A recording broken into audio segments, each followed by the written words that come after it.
தொடர்ந்து கற்பனை சேனல் சார்பாக அனைவருக்கும் வணக்கம். யூஜிடிஆர்பி கெமிஸ்ட்ரியில் இன்றைக்கி டி பிராக்லி ஈக்குவேஷன் தான் பார்க்க போகிறோம். டி பிராக்லி என்ன பண்ணாருன்னு பார்த்தீங்க அப்படின்னா, ஐன்ஸ்டீன் வந்து ஒளியானது ரெண்டு பண்பு உடையது. ஒன்று வந்து பார்த்திங்கன்னா வேவ் நேச்சர், இன்னொன்று பார்த்திங்க அப்படின்னா பார்ட்டிக்கல் நேச்சர். இந்த ரெண்டு நேச்சர் எப்படி ஒலிக்கு இருக்குதோ அதே போல் வந்து எலக்ட்ரானுக்கும் இருக்குது அப்படின்னு சொன்னது தான் வந்து டி பிராக்லி ஈக்குவேஷன். இப்போ வந்து பார்த்திங்கன்னா ஒலிக்கு ரெண்டு பண்பு இருக்குது. ஒன்று வந்து வேவ் நேச்சர். அந்த வேவ் நேச்சர் தான் நம்ம என்ன எழுதலாம், E = h நியூன்னு எழுதலாம். இங்கே நியூவுக்கு வந்து பார்த்திங்கன்னா c/λ, அதனால் E = h c/λ அப்படின்னு எழுதலாம். இன்னொன்று வந்து பார்த்திங்கன்னா பார்ட்டிக்கல் நேச்சர். இந்த பார்ட்டிக்கல் நேச்சர்ன்றது தான் வந்து பார்த்திங்கன்னா கார்பஸ்லார் தியரி அப்படின்னு சொல்லலாம். இங்கே பார்ட்டிக்கலாக இருக்குது இல்லைங்களா, இதை தான் நம்ம ஃபோட்டான்னு சொல்லுவோம். அந்த ஃபோட்டானை தான் நம்ம குவாண்டம் அப்படின்னு சொல்லிட்டு சொல்லுவோம்.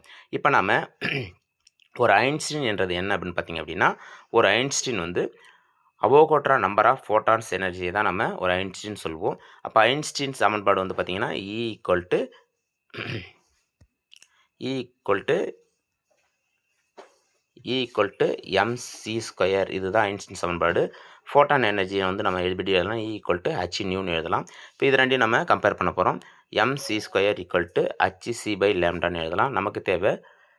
நமக்கு தேவையானது வந்து பார்த்திங்கன்னா லேம்டா. அப்போ லேம்டா அங்கே வச்சுக்கலாம். அப்போ h/mc², மேலே ஒரு c இருக்குது, இதையும் அடிச்சிட்டோம்னா லேம்டா = h/mcன்னு எழுதலாம். இது வந்து பார்த்திங்க அப்படின்னா நமக்கு வந்து டி பிராக்லி ஈக்குவேஷன் ஃபார் லைட்டுக்கு லேம்டா = h/mcன்றது லைட்டுக்கு. இதே நம்ம எலக்ட்ரானுக்கு பயன்படுத்தணும் அப்படின்னா இங்கே வந்து பார்த்திங்க அப்படின்னா லேம்டா = h/mv அப்படின்னு எழுதலாம். லேம்டா = h/muன்னு எழுதலாம். இது வந்து பார்த்திங்கன்னா மைக்ரோ பார்ட்டிகல்ஸ், அதாவது எலக்ட்ரானுக்கு. இப்போ இந்த mcக்கு பதில் வந்து muக்கு பதில் பார்த்திங்க அப்படின்னா லேம்டா = h/pன்னு எழுதலாம். pன்றது மொமெண்டத்தை குறிக்குது.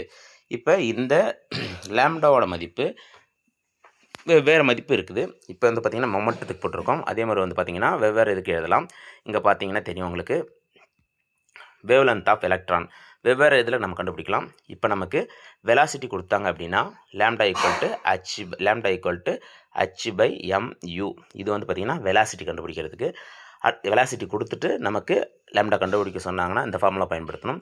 அதுவே நமக்கு மொமெண்டம் கொடுத்தாங்க அப்படின்னா நம்ம λ/h மொமெண்டம் கொடுத்தாங்க அப்படின்னா லேம்டா = h/pன்னு எழுதணும். இது மொமெண்டத்துக்கானது. அடுத்ததான் வந்து பார்த்திங்க அப்படின்னா லேம்டா = h/√2me. இங்கே ஈன்றது எனர்ஜி. அப்போ எனர்ஜி நமக்கு கொடுத்தாங்க அப்படின்னா நம்ம இந்த ஃபார்முலாவை தான் நம்ம பயன்படுத்தணும். அடுத்தது வந்து பார்த்திங்கன்னா பொட்டன்ஷியல் எனர்ஜி கொடுத்தாங்க அப்படின்னா h/√2mev. இது பொட்டன்ஷியல் எனர்ஜி கொடுத்தாங்கன்னா இதை கண்டுபிடிக்கிறதுக்கு. நமக்கு வெலாசிட்டி அதுக்கான ஃபார்முலா என்னென்னு பார்த்திங்க அப்படின்னா Vn = 2.188 × 10⁸ cm/s (−1). இதுதான் வெலாசிட்டி கண்டுபிடிக்கிறதுக்கான ஃபார்முலா.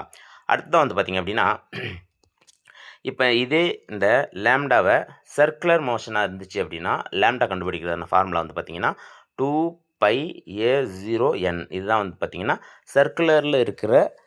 சர்க்குலரில் போகும்போது லேம்டா கண்டுபிடிக்கிறதுக்கான ஃபார்முலா.